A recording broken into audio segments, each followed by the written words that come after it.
realised quickly that unless you've got 2 or 3 different income streams, if you're only relying on one, anyone can come along at any one time and turn that income stream off. Are we going to have to lose everyone? Is there going to be any support? Go one. Here's what we've worked out, what have you worked out? Then in the middle of all this, you come up with something near a solution and everybody benefits.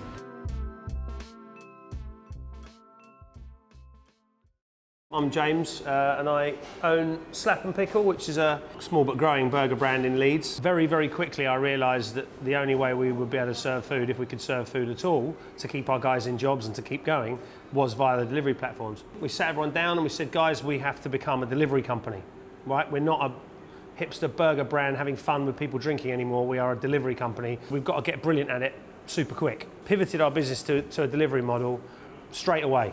And because we did that, we've been absolutely flying, because every other big burger provider in the country shut their doors. King Kobe's is our 10th year actually. So we went from being fully booked, all stores, tons of custom, all the staff happy, everyone making great money, to making zero within sort of 24 hours. Kind of think, well, look, we've got 3 months.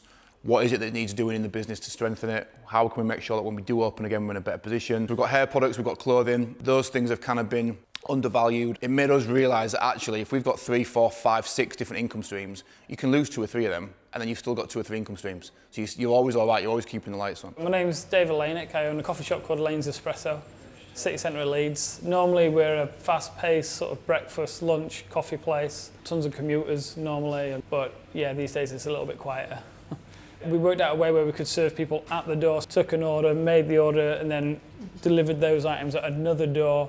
Quickly built an online ordering system, so we were able to let a certain amount of stock go on sale online, keep it enough for the people that were coming to the door. We started in 1997, before craft beer was even a phrase. Now the brewery has just kind of got bigger and bigger. We export to 25 countries. We had loads of stock. We kind of closed the bars, did stock counts. We're trying to work out, how do we sell this? We wanted to keep in touch with the regulars in Leeds, so we set up a home delivery system.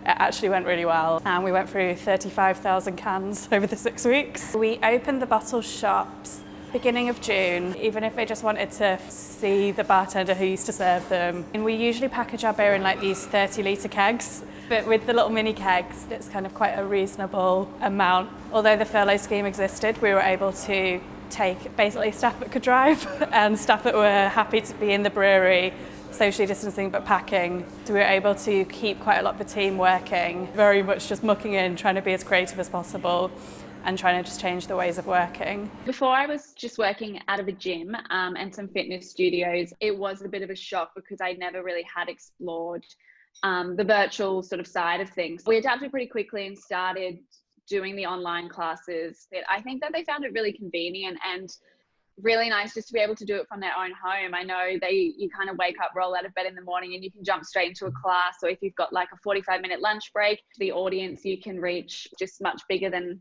what you can in a studio or a small sort of gym. Leeds Community Foundation exists to provide funding and support to grassroots community organisations. We're starting to direct some of our funding where we know there are groups that won't receive funding or support from other places, but also who are disproportionately affected by COVID. Often when you give out a grant to a charity, it has particular restrictions around being for a type of project or being for an organisation to spend over a certain period of time. And we've had to really think about and challenge ourselves, do we need those rules and why do we have them at the moment? Obviously we couldn't go around day to day doing viewings and looking around physical property, but we adapted in terms of we created video viewing tours, so we could still carry out viewings for people that were looking at longer term relocations. It's quite hard in the first instance to not just jump on the bandwagon and share all the generic information, so we were mindful to pull out key areas of thought leadership and value add pieces that weren't just necessarily publicising things for publicising things' sake.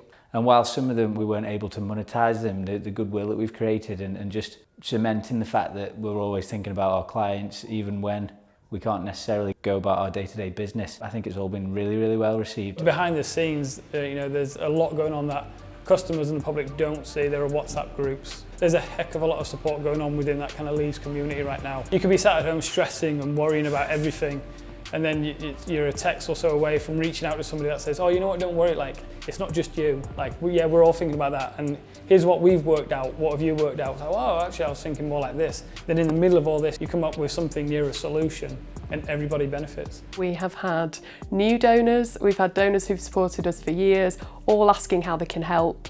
Many, many new donors actually, both businesses and individuals. Just incredible resilience actually from the businesses that we work with who are going through all of these changes themselves but still wanting to find that cash and support to invest in the charity sector and wanting to offer skills and pro bono advice and support to groups, and we're looking at ways that we can keep that going beyond the crisis as well. So I've had clients express that when gyms reopen that they still want to keep doing the online sessions, just if they're time poor or they've got young kids and they just need to step away quickly. I think it's definitely a way forward, and I think as more people start working from home, as businesses have realised that they can, that the demand will still always be there. I think we certainly take the delivery model a lot more seriously now, you know. It's a bit like the Big Bang for our industry, you know, this thing could potentially be something that completely blows things up, but allows it to rebuild in a better, more realistic way. There's obviously a strong interest and desire to see other businesses and other people in Leeds strive and develop. It's a resilience and a desire to progress and again help one another. So that adaptation and that change and that